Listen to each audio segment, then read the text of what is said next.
Zeno lost everything in a shipwreck. His money, his possessions, his future. Most people would have collapsed. Instead, he discovered a wealth principle most people never learn. He rebuilt his life, starting with nothing. And he built it stronger than before. That moment wasn't just the beginning of a philosophy. It was the birth of a mindset. One that today holds the key to one of the most misunderstood forces in personal finance: minimalism. Not the social media aesthetic kind. Not the sterile apartment and white t-shirt kind. The Stoic kind. The kind that makes you wealthier because it makes you freer. Let's go deeper. Zeno was a wealthy merchant before he became a philosopher. He traveled the Mediterranean by ship, moving goods, growing his fortune, living a life most people dream of. Until one day, his ship was wrecked in a violent storm. Everything he owned, every possession, every investment, every plan, vanished into the sea. He washed ashore with nothing except the clothes on his body. Most people would call that a disaster. Zeno called it a transformation. He later wrote, "I made a prosperous voyage when I suffered shipwreck." Why? Because losing everything revealed what he actually needed, which was far less than he ever imagined. And that is the core of Stoic minimalism. Freedom is gained not by having more, but by needing less. In modern finance, people assume wealth is built by increasing income. But the Stoics knew the truth long before spreadsheets existed. You become wealthier the moment your needs shrink. If your income rises, but your desires rise faster, you're not wealthier. You're only better dressed. Minimalism is the antidote to this. Not because it reduces your life, but because it expands your freedom. Every possession has a hidden cost: maintenance, attention, emotional weight, identity. Stoics removed these weights, so their minds could move freely. Modern minimalism is not aesthetic. It's strategic. Because when you own less, you spend less. When you spend less, you save more. When you save more, you invest more. When you invest more, you reach freedom faster. Minimalism shortens the path to financial independence by reducing the friction in your life. Now let's talk about modern lifestyle inflation. The quiet killer of wealth. Most people don't go broke all at once. They go broke slowly. Small decision by small decision. A nicer apartment, a newer phone, a better car, a slightly more expensive vacation. Because I can afford it now. But here's the Stoic truth. Just because you can afford something does not mean it adds to your life. Zeno didn't choose poverty. He chose clarity. Seneca said, "It is not the man who has little, but the man who craves more, who is poor." In other words, you're rich not when you have enough, but when you feel enough. This is the essence of Stoic minimalism, a mindset that protects your wealth by protecting your peace. Let's turn this into something practical. Here are the Stoic principles of minimalism, applied directly to modern financial freedom. 1. Own only what you can mentally afford. You know the price of your car, but do you know its mental cost?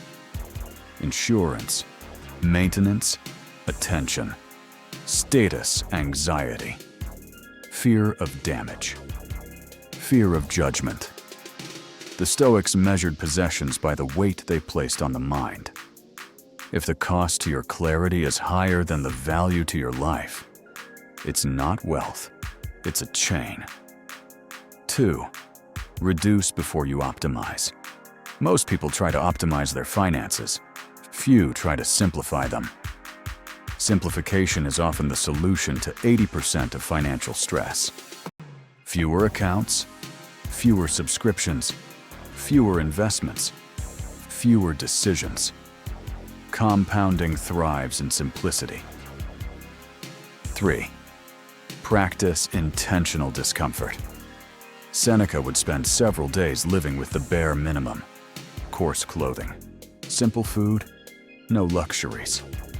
Not to suffer, but to teach his mind the truth. I can live with less.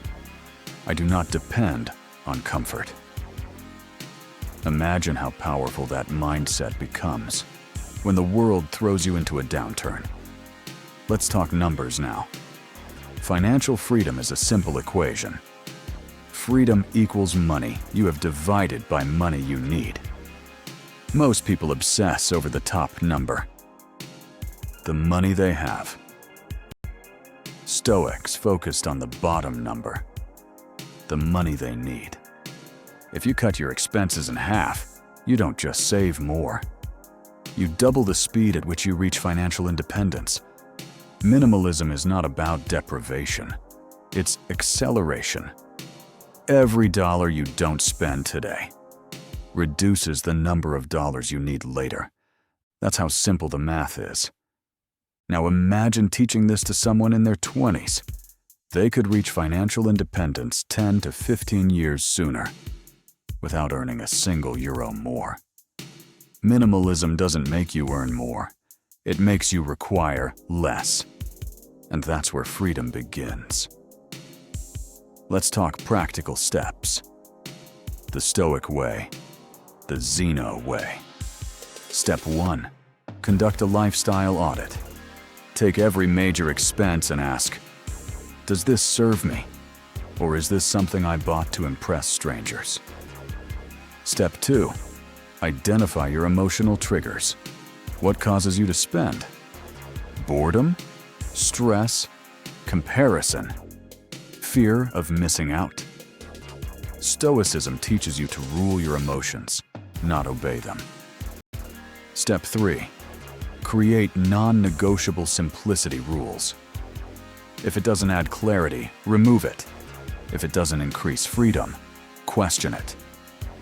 If it complicates your finances, simplify it. If it increases lifestyle inflation, eliminate it. Step 4. Define your enough. Your personal definition of sufficiency, not a lifestyle, a number. Once you know you're enough, you stop chasing and start building. Step 5. Align your expenses with your identity. Not your status. Not your neighbors, not your impulses. Your identity. Who are you when you're not trying to impress anyone? That's where minimalism begins. Now here's a truth most people never hear. Everyone practices minimalism eventually, either by choice or by force. The market forces it during recessions. Life forces it during crisis. Age forces it through wisdom. If you choose it early, you gain freedom. If you resist it, you lose control. Minimalism is not about owning less. It's about needing less. Zeno didn't become free when he made money. He became free when he lost everything and realized he still had himself. Your wealth isn't what you have. It's what you can live without. Let's connect this to investing. People try to optimize their portfolios into complexity. 10 different funds. Crypto projects, individual stocks, side bets, exotic assets. Diversification that looks more like clutter. A Stoic portfolio is simple. A global index fund, a cash buffer, a long-term horizon, and iron discipline. That's it. Why? Because the mind cannot be calm when its financial life is chaotic. Minimalist investing isn't about limiting returns. It's about removing decision fatigue. The fewer decisions you make, the fewer mistakes you make. And the fewer mistakes you make, the more compounding takes over. Complexity is ego. Simplicity is mastery. Now let's end with something most people never consider. Zeno founded a philosophy that influenced emperors, generals, senators, scholars, and thinkers for centuries. But he did not build that legacy through wealth. He built it through simplicity. He rebuilt his life from nothing and discovered something people today still haven't found. The less you need, the more powerful you become. Minimalism is not deprivation. It is strategic clarity. It is emotional sovereignty. It is financial acceleration. It is a philosophy of freedom. And if you take one thing from this, the fastest way to build wealth is to remove the things that quietly drain it, not by earning more, but by needing less. Because every possession you don't buy, every upgrade you don't chase, every temptation you don't obey, brings you closer to freedom. Zeno didn't choose minimalism. Minimalism chose him, and it made him unbreakable. You can choose it now, and it will do the same for you.